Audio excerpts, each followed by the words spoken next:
Hello and welcome to frankly speaking. Arvind Kejriwal ji, आप मुख्यमंत्री हैं दिल्ली के, पर इस वक्त दावेदार हैं 4 राज्यों में कम से कम इन चुनाव में। तो ये आपका आइडिया क्या है कि अब कांग्रेस मुक्त भारत जो है वो मोदी जी का ही नारा नहीं है, आपका भी नारा है? नहीं, हमें किसी पार्टी से कोई लेना देना नहीं है, किसी नेता से कोई लेना देना नहीं है।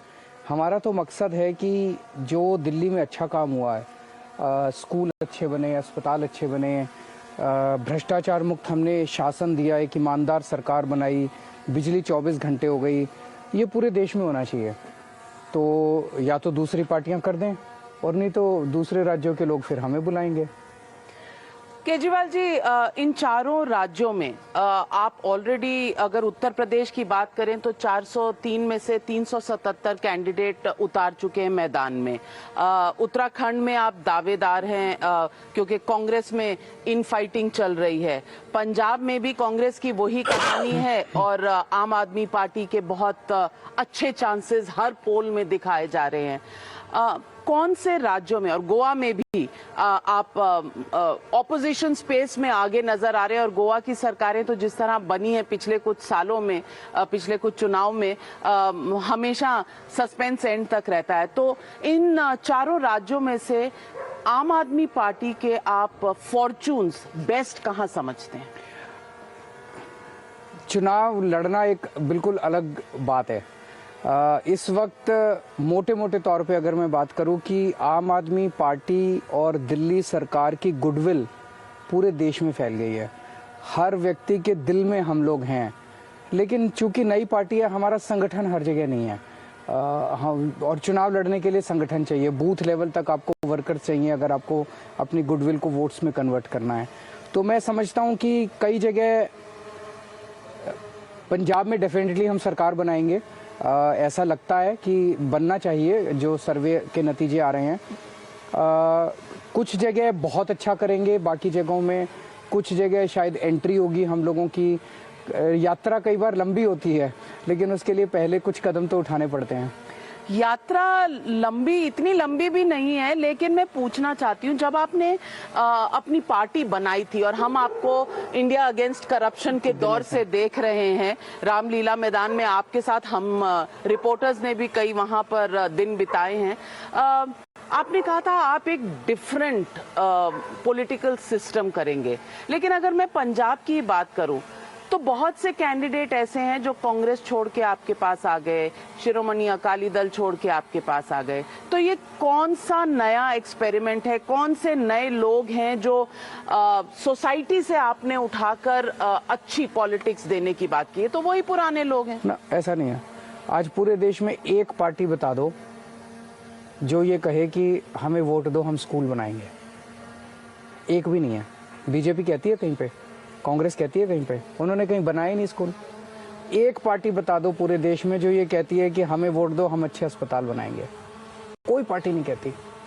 कोई पार्टी ये कह दे कि हमें वोट दो, हम एक ईमानदार सरकार बनाएंगे, हम 24 घंटे बिजली देंगे। कोई पार्टी नहीं कहती, केवल आम आदमी पार्टी कहती है। हमारा जो एजेंडा है वो एक आम आदमी की जिंदगी को छूने वाला एजेंडा है। पहली बार इस देश के अंदर एक पार्टी आई है जो बिजली, पानी, सड़क, स्कूल, अस्पताल, इनकी बातें कर रही है। जहां तक आपने पंजाब में कुछ नेताओं की बात की, देखिए हर पार्टी के अंदर ऐसा नहीं सारे गलत हैं, सारे चोर हैं, सारे उचक्के हैं। कुछ कुछ लोग अच्छे भी होते हैं, वो वहाँ उनकी चलती नहीं है, घुटन महसूस करते हैं। मैं तो हमेशा कहता हूँ कि अब आप लोगों के पास पहले तो एक कोई वो नहीं था, ऑप्शन नहीं था। दूसरी पार्टियों में जितने अच्छे लोग हैं, घुटन महसूस कर रहे हैं, सारे छोड़ छोड़ के हमारी पार्टी में आ जाओ। तो आपको अब जो दूसरी पार्टियों के लोग पसंद आने लग गए हैं? कुछ लोग हैं, पहले भी लेते थे, 2013 के चुनाव में भी 2-4 लोग आए थे। पर ब्रॉडली अगर आप देखें, पंजाब के अंदर बहुत बड़े स्केल पे हमने हमारे वॉलंटियर्स को टिकट दी है। पर मैं पूछना चाहती हूँ कि आजकल दूसरी पार्टियों के लोगों में से मोदी जी भी कुछ पसंद आने लग गए हैं आपको? मैं किसी के, जैसे मैंने कहा, मेरी कोई किसी पार्टी से दुश्मनी नहीं है, किसी नेता से दुश्मनी नहीं है। मेरे सामने देश है। आज अगर ये पार्टियां, इतने साल पुरानी कांग्रेस हो गई, इतने साल पुरानी बीजेपी हो गई, अगर ये अच्छा काम कर देते, हमारी क्या जरूरत थी? हम तो नेता हैं नहीं, हमें तो राजनीति करनी आती नहीं, हम घर में काम कर रहे थे। हम इतना बड़ा देश है, सबको अपॉर्चुनिटी मिल सकती है। हम यहाँ कैरियर बनाने नहीं आए, हम यहाँ कोई राजनीति करके कोई सत्ता पाने नहीं आए, हम केवल और केवल तो आप सत्ता के लिए नहीं लड़ रहे हैं क्योंकि ये कर नहीं रहे कुछ।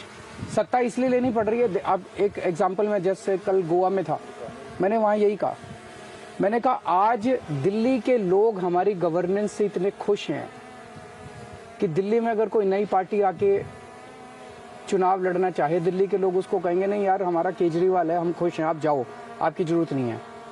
अगर गोवा में प्रमोद सावंत साहब अच्छा काम कर देते, अगर उत्तराखंड में बीजेपी वाले अच्छा काम कर देते, जब हम जाते लोग कहते नहीं केजरीवाल जी हमारे लोग बड़े खुश हैं, हम आप जाओ, आपकी जरूरत नहीं है।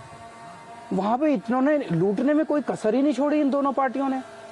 तो वो वहां पे चेंज चाहते हैं। वहां पे एक शब्द गोवा में चल रहा है, बदल जाए, वी वांट चेंज। तो चेंज क्यों चाहिए? क्योंकि इन्होंने लूटा, उसके सिवा कुछ किया ही। बीजेपी भी लुटेरी पार्टी है और कांग्रेस बीजेपी ने गोवा के अंदर क्या किया? अब जब लोगों से पूछो कि 5 साल में गोवा में बीजेपी ने क्या किया, तो वो कहते हैं जी लेबर स्कैम किया, कचरा स्कैम किया, जॉब स्कैम किया, पावर स्कैम किया, वेंटिलेटर स्कैम किया, ऑक्सीजन स्कैम किया, इसके अलावा कुछ नहीं किया। तो ये तो आप पर भी लगते हैं बहुत सारे। बताइए।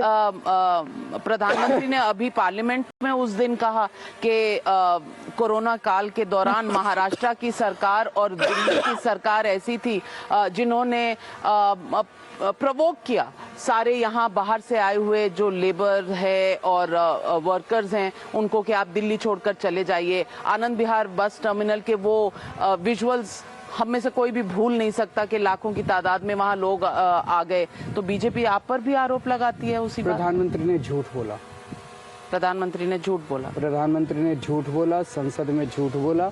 शोभा नहीं देता है प्रधानमंत्री जी, मुझे इससे ज्यादा नहीं बोलना चाहिए। क्योंकि आप सचमुच प्रधानमंत्री जी के बारे में ज्यादा बोल नहीं रहे। 2019 में आपने कम से कम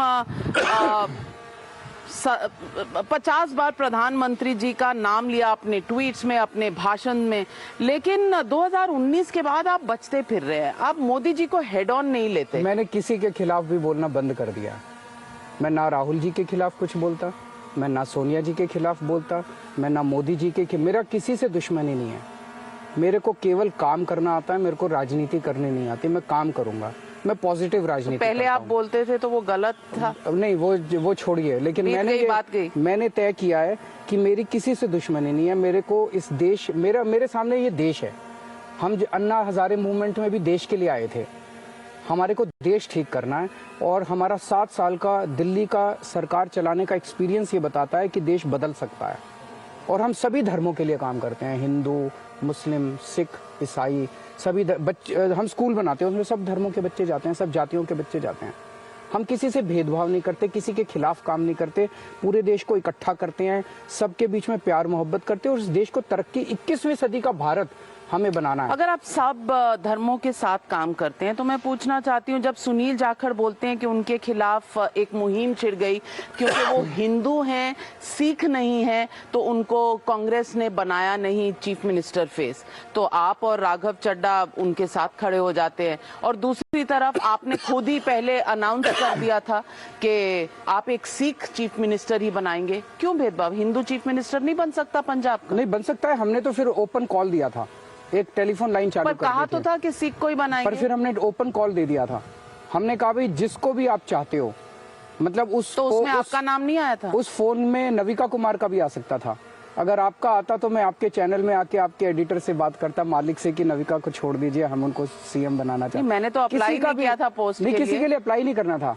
उसमें हमने लोगों से, आपके पास तो एप्लीकेंट्स की इतनी सारी लिस्ट थी। एप्लीकेंट्स थे ही नहीं उसमें। हमने ये कहा था पंजाब के लोगों को कि आप जिसको भी सीएम बनाना चाहते हैं उसका नाम डाल दीजिए, तो किसी का भी नाम बता सकते हैं। आप आज ये खुलासा कर दीजिए कि आपके नाम के कितने वोट आए। मैं उसमें था ही नहीं, मैंने अनाउंस कर दिया था कि क्यों? आपका बाकायदा पूरा सोशल मीडिया कैंपेन चल रहा है अब की बार केजरीवाल।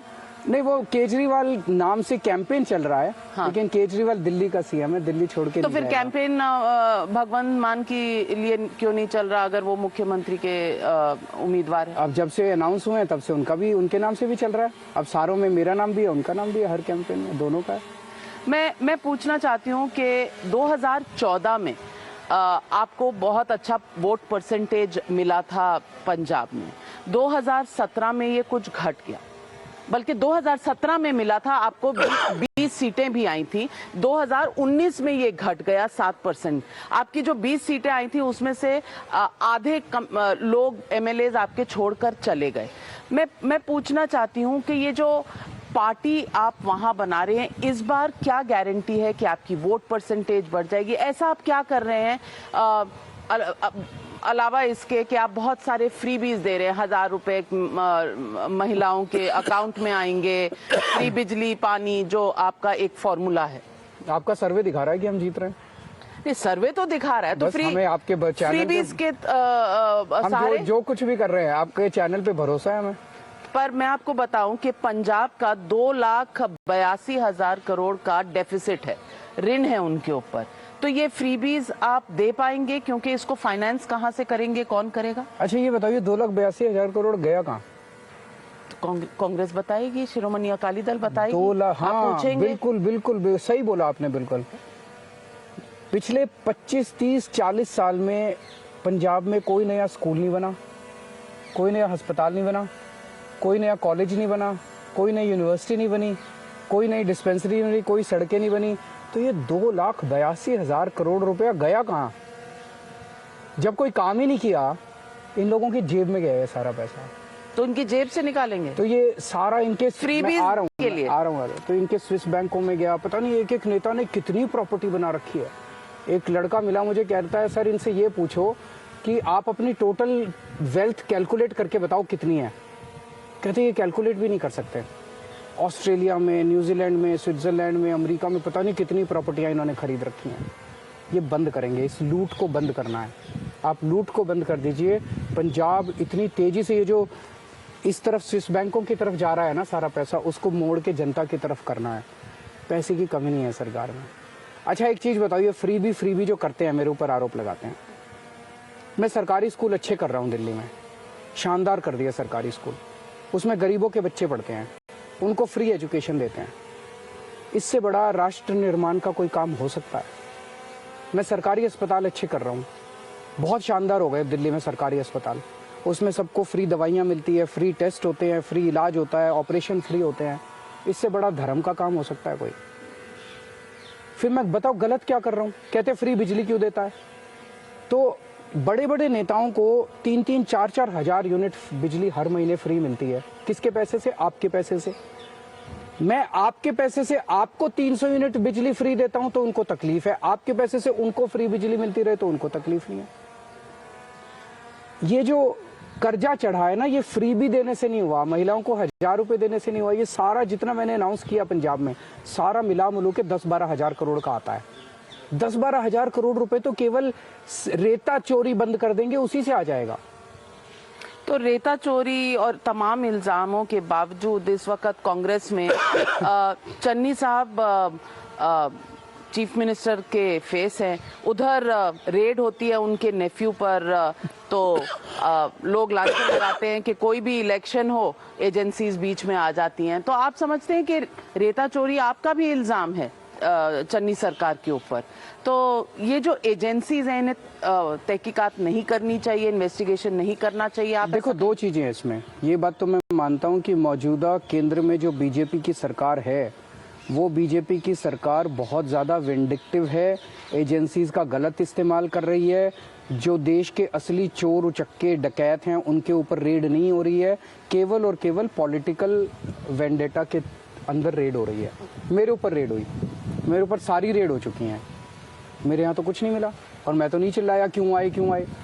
चन्नी से आपके यहाँ रेड हुई, मैं मानता हूँ भाई पॉलिटिकल वेंडेटा था, उन्होंने प्रधानमंत्री जी के खिलाफ बहुत ज़्यादा बोला तो उसकी वजह से रेड हो गई। लेकिन जब रेड हुई तो वहाँ पे तो कैश की गड्डियाँ मिली, तो चिल्ला क्यों रहे हैं? किस बात की चिल्ला रहे हैं? जैसे मैं तो नहीं चिल्ला रहा, मैं तो कह रहा हूँ दोबारा आ जाओ मेरे घर पे, मेरे को तो कोई डर नहीं है, मैंने कोई चोरी नहीं की। चलो वेंडेटा की वजह से रेड हुई, लेकिन वहाँ कैश क्या कर रहा था? पैसे, इतने पैसे 111 दिन में। मैं तो ये सोच रहा था यार 111 दिन तो रुक जाते कम से कम, पता था दोबारा सीएम बनना है। इन्होंने तो 111 दिन में ही कमाल करके दिखा दिया। मतलब कोई, जैसे होता है ना किसी आदमी को एक लत होती है, ऐसे लग रहा है इनको तो लत है। तो लत की बात होती है तो लोग आपके सीएम उम्मीदवार के ऊपर भी उंगलियां उठाते हैं कि पैगवंत मान कहते हैं उनको। 2015 में फरीदकोट ब्लास्ट के बाद वो स्टेज पर थे तो वहां ग्रंथी साहब ने कहा कि भाई इन्होंने पिया हुआ है, इनको उतारिए स्टेज से। हालांकि वो रिफॉर्म करने की कोशिश कर रहे हैं, आपने ऐसा कहा है, पर लोग ये सवाल उठाते हैं। तो किस तरह से भरोसा किया जाए? जिस दिन भगवंत मान को सीएम कैंडिडेट हमने डिक्लेयर किया, उस दिन चन्नी साहब ने 50 लोगों की टीम बुलाई, इंटेलिजेंट लोगों की, कि भगवंत मान 48 साल का है, इस 48 साल में निकालो इसके खिलाफ क्या क्या निकाल सकते हो। सुखबीर बादल ने भी 50 लोगों की टीम बुलाई कि भाई कुछ निकालो इसके खिलाफ। दोनों ने सारी रात 3-4 दिन करने के बाद भगवंत मान के खिलाफ 3 वीडियो मिले। वो कुछ पी के इधर उधर कहीं थोड़ा बहक रहा था, पुराने वीडियो, कई साल पुराने वीडियो। तो इसका मतलब भगवंत मान कट्टर ईमानदार आदमी है। उनको कोई, उसका 7 साल से एमपी है, जरा सा कहीं कुछ उनका नहीं मिला कि पैसे खा गया, कुछ कर गया। तो भगवंत मान भी चन्नी साहब से और सुखबीर बादल साहब से सर्टिफिकेट लेके आया है कि सबसे कट्टर ईमानदार आदमी है। 7 साल एमपी रहने के बाद भी इसने एक नए पैसे की चोरी नहीं करी। पैग पीना कोई बड़ी बात नहीं, बहुत पुराने वीडियो हैं वो। पर उन्होंने एक भगवंत बहुत बदल चुका है। उन्होंने पहले भी कसम खाई थी, नहीं बदले। जो भी थे, कई लोग कोशिश करते हैं। 3-4 साल का कोई वीडियो दिखाओ आप, तो आपको पूरी, आप उनके अब इंटरव्यू सुनो, गवर्नेंस की आपको उम्मीद है? उनके पास पंजाब का एक विजन है। आज आप तीनों के इंटरव्यू सुन लो, चन्नी साहब का सुन लो, सुखबीर बादल के और भगवंत के। भगवंत एक उम्मीद देता है पंजाब को, उसकी बातों से एक उम्मीद नजर आती है। सुखबीर बादल और चन्नी साहब के वीडियो सुन के बस गाली गलोच, ये वो। चन्नी साहब ये भी कहते हैं कि इन्होंने 12th स्टैंडर्ड पास करने में 3 साल लगा दिए, मैं तो डॉक्टरेट हूँ। तो अच्छी बात है। किस चीज में डॉक्टरेट है? रेता चोरी में? नहीं, ये पर सवाल ये है कि एक दलित उम्मीदवार चन्नी, जिसके सपोर्ट में कांग्रेस पार्टी ने प्रॉमिस्ड कैंडिडेट नवजोत सिद्धू को भी बिठा दिया, राहुल गांधी जी ने वहां आके ये घोषणा भी कर दी। आपको लगता है ये कास्ट एक फैक्टर हो सकता है? क्योंकि बहुत से दलित हैं पंजाब में और दलित फेस एक विनिंग कार्ड है कांग्रेस पार्टी का, आप ऐसा समझते हैं? मुझे नहीं लगता कि केवल चूंकि वो दलित हैं तो दलित उनको वोट देंगे। लेकिन फिर भी मैं आपके चैनल के जरिए आज पंजाब के दलित समाज को अपील करना चाहता हूं, जब आप अपने वोट डालने जाएं, आप अपने सामने बाबा साहब अम्बेडकर का चेहरा रखें। बाबा साहब अम्बेडकर ने कहा था कि इस देश का हर बच्चे को अच्छी से अच्छी शिक्षा मिलनी चाहिए। आज आम आदमी पार्टी बाबा साहब अम्बेडकर का सपना पूरा कर रही है। आप चन्नी साहब का चेहरा, एक तरफ चन्नी साहब हैं जो आपके समाज से हैं और एक तरफ आम आदमी पार्टी है जो बाबा साहब अम्बेडकर का सपना पूरा कर रही है। बाबा साहब अम्बेडकर का चेहरा अपने सामने रखें और ये सोचें आंख बंद करके कि अगर आज बाबा साहब अम्बेडकर जिंदा होते तो क्या वो चन्नी साहब को वोट देते कि आम आदमी पार्टी को वोट देते?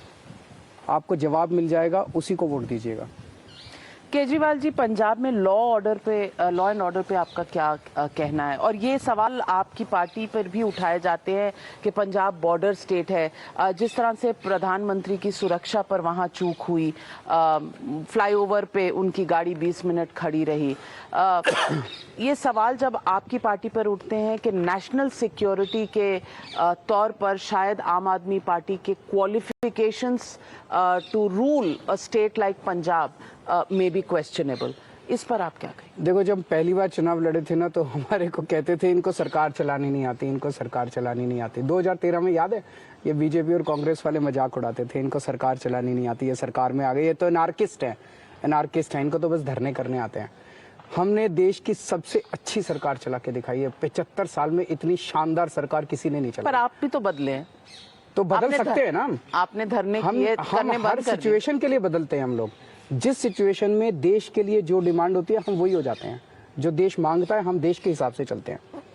और जहां तक पंजाब में बॉर्डर स्टेट का सवाल है, प्रधानमंत्री देश के प्रधानमंत्री होते हैं, उनकी सुरक्षा अहम है देश के लिए, उसके साथ राजनीति नहीं हो सकती।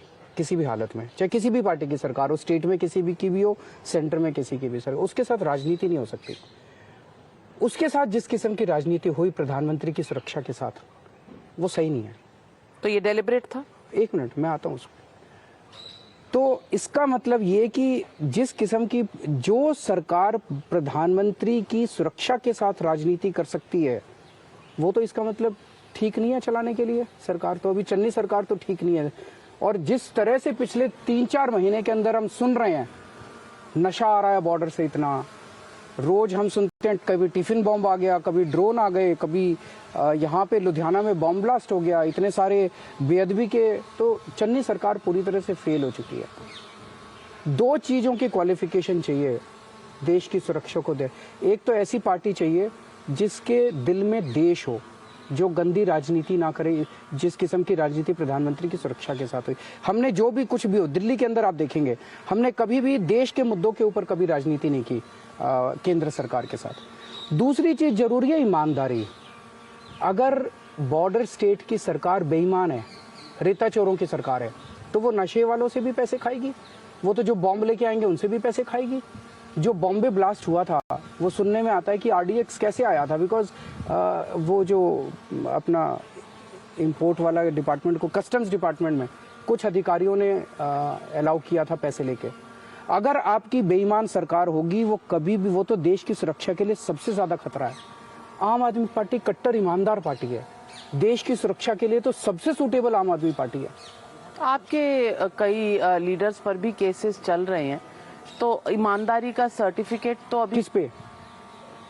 दिल्ली के कई लोगों पर चल रही है। सत्येंद्र जैन वगैरह के केसेस। सत्येंद्र जैन पे 2007 का केस चल रहा है। 2007 में जब आर्किटेक्ट थे उसका केस चल रहा है। और फिर जितने केसेस अभी हुए, पहली बात तो बेईमानी का कोई केस नहीं चल रहा, और जितने हुए सारे कोर्ट में जाके खुश हो गए इनके। मेरे ऊपर भी चल रहे हैं केस, मेरे ऊपर इन्होंने रेड वेड की थी, खैर मेरे ऊपर तो शायद केस ही नहीं बना, इन्होंने रेड करी थी, सारी रेड फेल हो गई इनकी। तो आप समझते हैं कि ये सब कुछ राजनीतिक है? सब राजनीतिक है। देखो, मैंने तो बार बार कहता हूँ भाई, आओ हमारे घर रेड करो, आओ हमारे घर रेड करो, हमें तो डर नहीं लगता। चाहे पॉलिटिकल वेंजियंस के लिए रेड करें। अभी थोड़े दिन पहले पता चला सत्येंद्र जैन के यहाँ रेड करने वाली है ईडी। मैंने कहा भाई आइए, स्वागत है आपका, ईडी की रेड करे पंजाब चुनाव के पहले। आपको पहले पता चल जाता है रेड होने वाली है? सब जगह देखो, जब आप अच्छा काम करते हो ना, तो लोग कुदरत आपकी मदद करती है। हर जगह आपके दोस्त होते हैं, हर जगह। तो मैं पूछना चाहती हूँ, पंजाब में वापस लौटते हैं, और पंजाब पे मैं पूछना चाहती हूँ कि पिछले चुनाव में आप मालवा रीजन में बहुत अच्छा किया आपने, लेकिन माझा में शायद परफॉर्मेंस उतनी नहीं रही। और दोआब जो रीजन है, द्वाबे का रीजन है, उस रीजन में कहा जाता है कि दलितों का इन्फ्लुएंस बहुत है। तो इन 3 रीजन्स में से आपको सबसे ज्यादा उम्मीदें कहाँ पर? आपका मैं सर्वे देख रहा था, उस सर्वे में तीनों में आप हमें सीट दे रहे हो। मालवा रूरल है, ये कैसे हो रहा है कि रूरल कॉम्बिनेशन, अर्बन कॉम्बिनेशन, दोनों तरफ आपको सर्वेज में वोट मिल रहे हैं? हाँ, सपोर्ट मिल रहा है। वोट तो मिलेगा जब वोटिंग डे आएगा 20 तारीख को। कोई भी चुनाव उम्मीद पे लड़ा जाता है। आज 7 साल दिल्ली में सरकार चलाने के बाद मैं पंजाब में जाता हूँ, गोवा में जाता हूँ, उत्तराखंड में जाता हूँ, किसी भी रिमोटेस्ट गली में चले जाओ, लोग 3 बातें तो बोलते हैं कि सर आपने दिल्ली में स्कूल बहुत अच्छे कर दिए, यहाँ भी कर देना। आपने दिल्ली में अस्पताल बहुत अच्छे कर दिए, यहाँ भी कर देना। आपने दिल्ली में बिजली 24 घंटे कर दी, फ्री कर दी, यहाँ भी कर देना। तो लोगों को ये उम्मीद है यार, ये बंदा दिल्ली में काम करके आया है, यहाँ भी करेगा। तो फिर पंजाब के चाहे अर्बन लोग हों, उनको भी तो स्कूल चाहिए, उनको भी तो अस्पताल चाहिए, उनको भी तो बिजली चाहिए। उनको उम्मीद है यार ये बंदा करेगा, इसने दिल्ली में करके दिखाया, एक मौका इसको मिलना चाहिए। तो आपको क्या लगता है कि आपकी जो सिंप्लिसिटी है, आपने कुछ अपने आप को बदला है, और हाल ही के दिनों में चाहे वो पंजाब और चन्नी साहब के साथ जिस तरह की आपको उन्होंने कहा काले अंग्रेज हैं आम आदमी पार्टी, रोज मेरे को गाली देते हैं। मैं वहां जाके कहता हूं कि मैं पंजाब में हमें मौका मिला तो हम स्कूल बनाएंगे, वो मेरे को गाली देते हैं केजरीवाल तो बाहर का आदमी है। मेरे को ये नहीं समझ आता, कहते हैं केजरीवाल बाहर का आदमी है, केजरीवाल बाहर का, और कहते हैं इमरान खान बड़ा अच्छा है। उनको पाकिस्तान से बड़ा प्यार है, पाकिस्तान का आदमी प्रधानमंत्री उनको अपना भाई कहते, बड़ा भाई है मेरा इमरान खान। जो पाकिस्तान आतंकवादी भेजता है, जो पाकिस्तान पंजाब में नशा भेजता है, जो पाकिस्तान पंजाब में टिफिन बॉम्ब और ड्रोन भेजता है, खैर उनको उनकी गालियां मुबारक। ऐसी बातें तो मोदी जी के लिए भी बंगाल में कही थी कि ये बाहर वाले हैं, ये बंगाल आ गए हैं। ये हमारे देश में इस तरह की राजनीति क्यों है? वो जाने, जो कहते हैं उनसे पूछिए। सवाल ये भी है कि राजनीतिक स्तर पे अगर आप बात करें, जिस तरह की भाषा का इस्तेमाल होता है, क्या ये होना चाहिए? जिस तरह से आपके बीच में और योगी जी के बीच में अभी 2-4 दिन पहले ही ट्विटर वॉर सी हो गई, सुनो केजरीवाल, सुनो योगी। अच्छा नहीं है, लोगों को ये अच्छा नहीं लगता, सही नहीं है। प्रधानमंत्री जी हैं, योगी जी हैं, मैं हूँ, लोगों ने हमें चुन के भेजा है, एक जिम्मेदार पोजीशन दी है। लोग ये नहीं चाहते कि सारा दिन बैठ के गाली गलौज करो, आरोप प्रत्यारोप करो, तू मैं करो। लोग चाहते हैं अब मिलके काम करो, चाहे किसी भी पार्टी के हो, अब सारे जने मिलके काम करो। तो ये दुर्भाग्यपूर्ण है। योगी जी ने एक ट्वीट किया था, मैंने उन्हीं की भाषा में उनको जवाब दे दिया, बस मेरे लिए उतना है, अब मुझे उनसे कोई तू मैं नहीं करनी। तो ये वही केजरीवाल हैं। हृदय परिवर्तन हुआ आपका, क्योंकि आप शायद गवर्नर या चीफ मिनिस्टर के वेटिंग रूम में जाकर सो गए थे और जब जिस चीज की जरूरत पड़ेगी करोगे। अपने लोगों के लिए मैं वो करूंगा। अपने लोगों को हक दिलाने के लिए आज भी अगर मुझे धरना करना पड़ा, मैं धरना भी करूंगा। अगर वो दिल्ली के लोगों को गाली देंगे तो इज्जत देंगे, उनको इज्जत मिलेगी। गाली देंगे उनको, उन्हीं की भाषा में हम भी जवाब दे सकते हैं।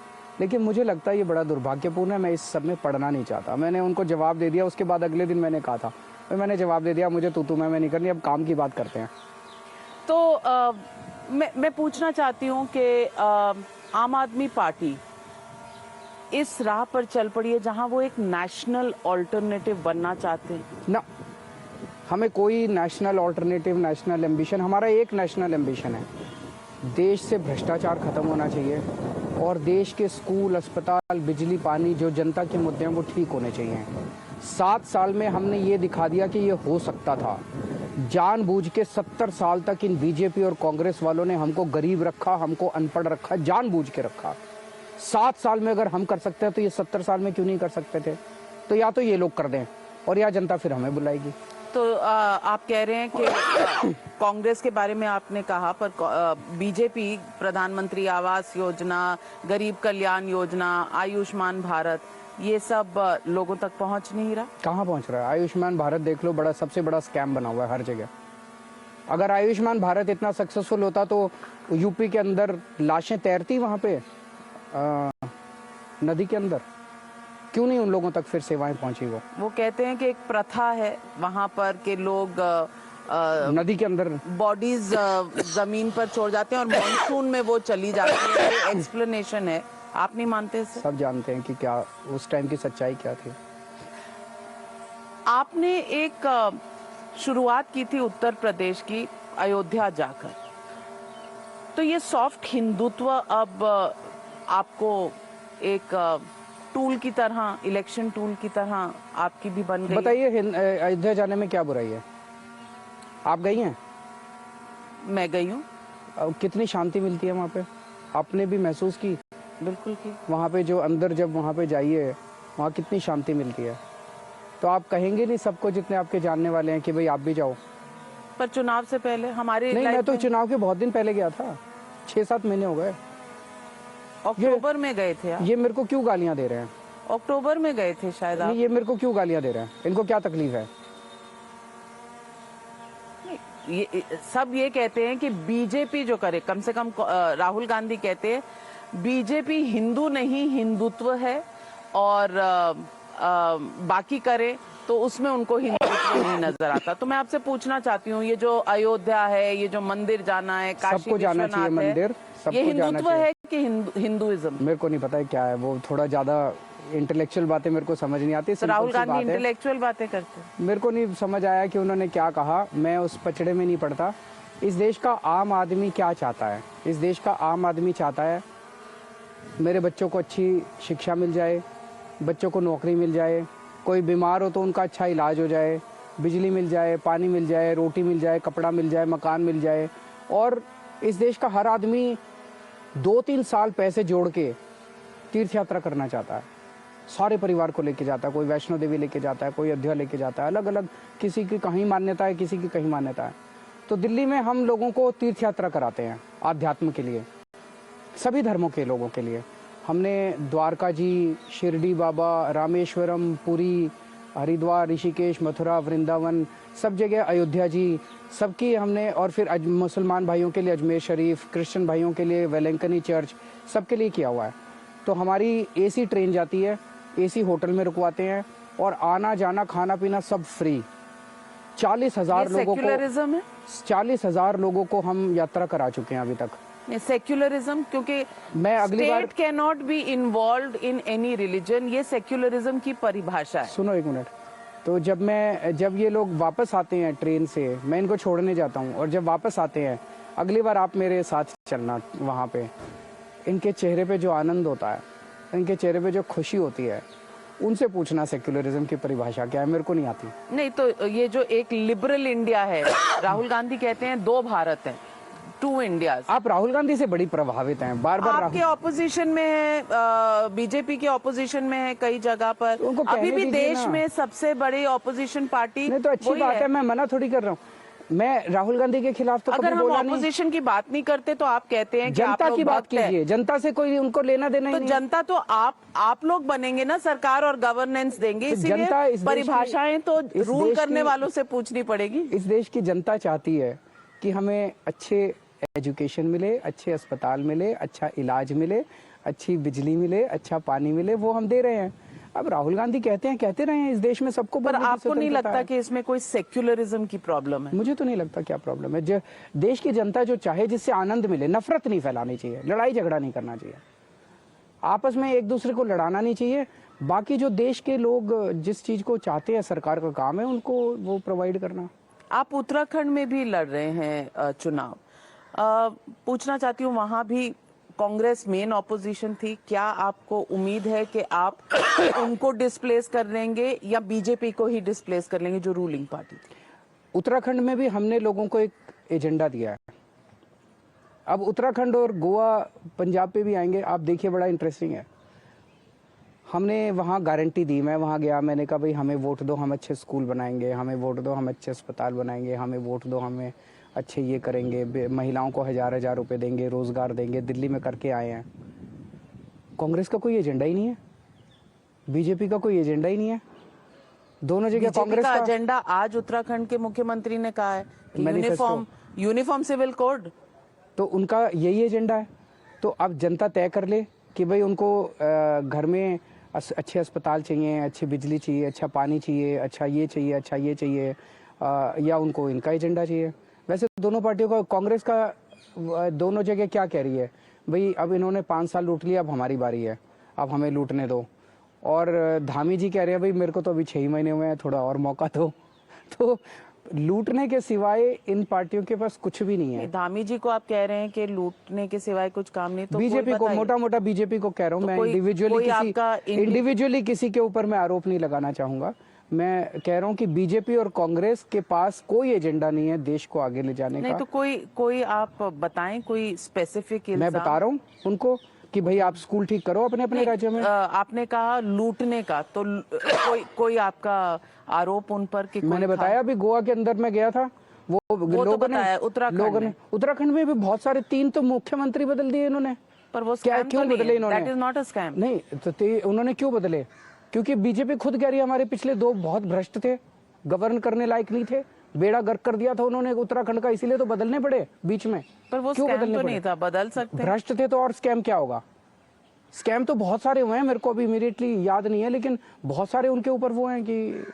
और आज मुद्दा जो कांग्रेस कहती है, यूनिफॉर्म सिविल कोड पर घुमा दिया है धामी जी ने। मैंने नहीं सुना उन्होंने क्या बोला, ट्वीट आया। मैंने अभी पढ़ा नहीं है, मैं सीधे आपके पास आ गया। वो सुबह से मेरी मीटिंग चल रही थी, मुझे नहीं पता क्या बोला उन्होंने। बट आपको लगता है कि uniform civil code can be an issue in Uttarakhand?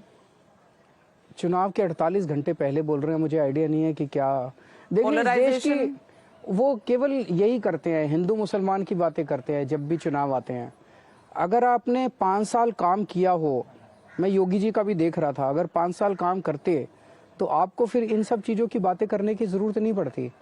आपने 5 साल काम नहीं किया, इसलिए उन चीजों को ढकने के लिए अब ये सारी चीजें आपको करने की जरूरत पड़ रही है। तो आप उत्तराखंड में आम आदमी पार्टी की कितनी सीटें समझते हैं, क्या आप सरकार बना पाएंगे? अच्छी सीटें आनी चाहिए। जब दोनों पार्टियों के पास कोई एजेंडा नहीं है, हमारे पास जनता के लिए इतना अच्छा एजेंडा है, हमारे पास दिल्ली का अपना वो भी है, हिस्ट्री अच्छा काम करने की, जनता देगी। पर आपको लगता है कि आप ऑपोजिशन स्पेस पहले ऑक्यूपाई करेंगे इससे पहले कि आप चैलेंजर बन जाए? देखिए जन क्या रिजल्ट आता है उस दिन वो बताएगा। उत्तर प्रदेश में मैं समझता हूँ कि हम एक तरह से एंटर कर रहे हैं, पहली बार चुनाव लड़ रहे हैं। उत्तर प्रदेश बहुत बड़ा है, इतना आसान नहीं होता, बहुत बड़ी बड़ी पार्टियां पहले से मौजूद हैं। मैं अगर ये कहूँ कि हम सरकार बनाएंगे तो ये बड़बोलापन होगा, लेकिन हमने एंटर किया है, कभी ना कभी तो आपको एंटर करना होता है। सवाल इस वक्त ये भी है, जैसे आप जिस मूवमेंट से आए, लोगों का कहना है कि चुनाव में पैसा बहुत चाहिए होता है, ये आम आदमी का परसेप्शन है। आप अब इतने स्टेट्स में जा रहे हैं तो पैसा तो चाहिए होता है चुनाव लड़ने के लिए। देखो ये जो चुनाव लड़ने का जो जैसे होर्डिंग है, पोस्टर है, प्रचार है, इसमें ज़्यादा पैसा नहीं चाहिए होता। पैसा चाहिए होता है जब आप दारू बांटते हो, जब आप पैसा बांटते हो, तो उन चीज़ों के लिए हम वो करते नहीं हैं, तो हम ज़्यादा पैसे खर्च ही नहीं करते चुनाव में। तो you can expand across the country. जनता साथ देती है, जिस राज्य में जाते हैं उस राज्य के लोग ही हमें डोनेशन भी देते हैं, उस राज्य के लोग ही टाइम भी देते हैं। और गुजरात और हिमाचल के चुनाव भी आएंगे साल के एंड में, तो वहां भी आपकी रहेगी प्रेजेंस गुजरात में। जरूर लड़ेंगे। गोवा में कहा जाता है कि जीते जो भी, जिसकी भी सीटें कम पड़े, वहां सरकार पैसे वालों की बन जाती है। तो इस बार क्या सीधा बोल दो ना, सरकार बीजेपी की बन जाती है, जीते कोई भी। कांग्रेस ने वहां पे खुलेआम बीजेपी कहती घूम रही है, हमारे 8 MLA आए तब भी सरकार तो हमारी बनेगी। तो पूछो किसने कैसे कहा कह रहे हैं बीजेपी वालों से बात करो, नीचे वालों से, उनके तो बोले जी सरकार तो हमारी बनेगी। तो वो कैसे बोले, वो कांग्रेस की दुकान है ना, वहां से हम खरीद लाएंगे। आम आदमी पार्टी का कोई नहीं चाहेगा? आप लोगों ने तो शपथ भी दिलवाई है। आज तक तो नहीं किया कभी, इन्होंने कोशिश तो बड़ी करी, दिल्ली में भी बड़ी कोशिश करी। पंजाब में तो आपके लोग छोड़कर चले गए आम आदमी पार्टी। 2-3 लोग गए थे जिनकी टिकटें लास्ट में कट गई थी। मैं पहले की बात करी, पहले कोई पार्टी छोड़ के नहीं गया था, बगावत कर रखी थी पार्टी के अंदर, थे पार्टी में ही, छोड़ के अभी गए हैं जब उनको लगा कि उनकी टिकटें नहीं, उनकी सर्वे जो है उनके बड़े खिलाफ आ रहे थे। तो केजरीवाल जी, तृणमूल कांग्रेस ने एंट्री की, कांग्रेस वहां पहले है गोवा में, आम आदमी पार्टी ने भी पिछले 2-3 सालों में बहुत काम किया है गोवा में। आपको लगता है ये जो एंटी बीजेपी स्पेस है, ये खुद ही वोट डिवाइड कर रही है? कोई ऐसी anti BJP space, pro BJP space ऐसा कुछ नहीं है। जैसे दिल्ली का एग्जांपल लो, दिल्ली में आपके हिसाब से हमने किसके वोट काटे हैं? आपने दोनों के काटे बस। पर Delhi is a place of overwhelming. वहां पे उत्तराखंड में बीजेपी वाले खुल के बोल रहे हैं कि आम आदमी पार्टी सबसे ज्यादा बीजेपी के वोट काट रही है। गोवा के अंदर बीजेपी और कांग्रेस दोनों के अंदर ये हड़कंप है कि आम आदमी पार्टी दोनों के वोट काट रही है। तो ये एंटी बीजेपी स्पेस वगैरह ये सब अर्थमेटिक्स है, बहुत बड़ा केमिस्ट्री चलती है चुनाव में। जब लोगों का दिल आ जाता है कहीं पे, तो दिल तो किसी का भी आ सकता है, तो बीजेपी वालों का भी आ सकता है, बीजेपी के वोटर का भी हमारे ऊपर दिल आ सकता है, कांग्रेस के वोटर का भी दिल आ सकता है। जब दिल आ जाता है तो फिर कोई भी वोटर आ जाता है साथ में। तो आप बिल्कुल बॉलीवुड के लेटेस्ट हार्ट थ्रॉब हैं कि सारी जनता का आप पे दिल आ रहा है। मैं कोई हार्ट थ्रॉब नहीं हूँ, हमारे काम हार्ट थ्रॉब हैं। हम जो काम करते हैं, हमारी कोई शक्ल बड़ी सुंदर नहीं है, हम कोई सुंदर नहीं है, छोटे से हैं, लेकिन जनता को हमारे काम पसंद। मैंने कहा ना, जहाँ जा रहे हैं जनता कह रही है जी स्कूल बड़े अच्छे कर दिए, अस्पताल बड़े अच्छे कर दिए, बिजली ठीक कर दी, यहाँ भी कर देना। हमारे काम, हमारा जनता ये भी बहुत कहती है कि आप जितना काम करते हैं उससे बहुत ज्यादा मतलब उसकी चर्चा करते हैं, उसको दिखाते हैं। आपका जो एडवर्टाइजिंग है वो बहुत अच्छा है, ये आप पर कई बार इल्जाम लगता है। ठीक इल्जाम है, करना चाहिए, सबको करना चाहिए। हम काम करते हैं तो चौड़े होके कहते हैं काम करा, वो काम नहीं करते हैं तो कहते हैं हिंदू मुसलमान, हिंदू मुसलमान, हिंदू मुसलमान। केजरीवाल जी, आप कितना बदल गए हैं इंडिया अगेंस्ट करप्शन से लेकर अब तक? आदमी हर पल बदलता है, हर क्षण बदलता है। मैं विपश्यना करने जाता हूँ, विपश्यना मेडिटेशन करता हूँ। विपश्यना मेडिटेशन में हम लोगों को बताते हैं कि मैं इस वक्त जो बैठा हूँ, अगले क्षण का केजरीवाल बिल्कुल अलग होता है, क्योंकि एटम्स बदलते रहते हैं। तो आदमी तो हर क्षण बदलता है। हम जो भी बदलते हैं, हम देश के लिए बदलते हैं। आज देश की डिमांड है कि हमें धरना देना है, हम धरना देंगे। आज देश की डिमांड है एडमिनिस्ट्रेशन करना है, एडमिनिस्ट्रेशन की गवर्नेंस करनी है, गवर्नेंस करेंगे।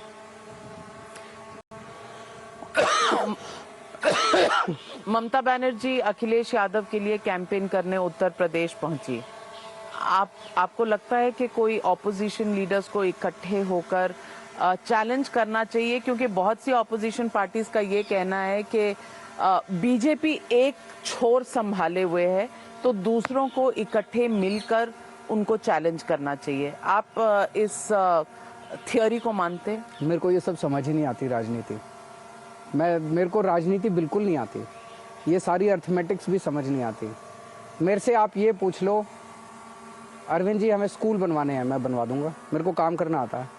अस्पताल बनवाने हैं, मैं बनवा दूंगा। बिना राजनीति समझे आप यहाँ तक थोड़ी पहुंचेंगे अरविंद। काम के बेसिस पे। Why are you being so humble? काम के बेसिस पे humility पहुंचे, काम के बेसिस पे पहुंचे हैं।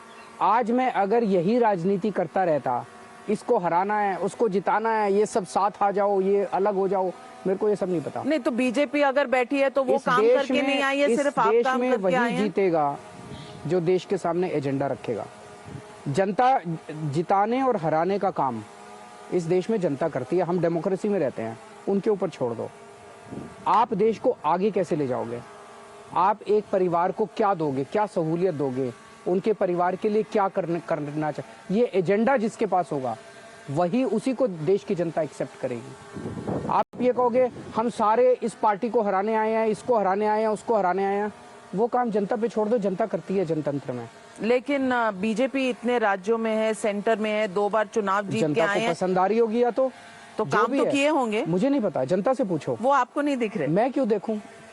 जनता से पूछो। या तो भाई ऐसा होगा कि जनता के पास और कोई विकल्प नहीं है। अब जैसे दिल्ली में पहले कांग्रेस थी, बीजेपी थी, ये 2 ही पार्टियां थी। तो अगर आप कह देते भाई 15 साल से शीला जी हैं तो बड़ी अच्छी सरकार चल रही है, तो अच्छी तो क्या थी, घोटालों की सरकार थी, कॉमनवेल्थ गेम्स, सीएनजी घोटाला, फलाना, विकल्प नहीं था। जैसे ही विकल्प आया दिल्ली में, लोगों ने हमें वोट दे दिया। तो ये विकल्प की कमी भी हो सकती है कि अच्छा विकल्प नहीं है, जो दूसरे विकल्प हैं वो लोगों को पसंद नहीं है, ऐसा भी हो सकता है।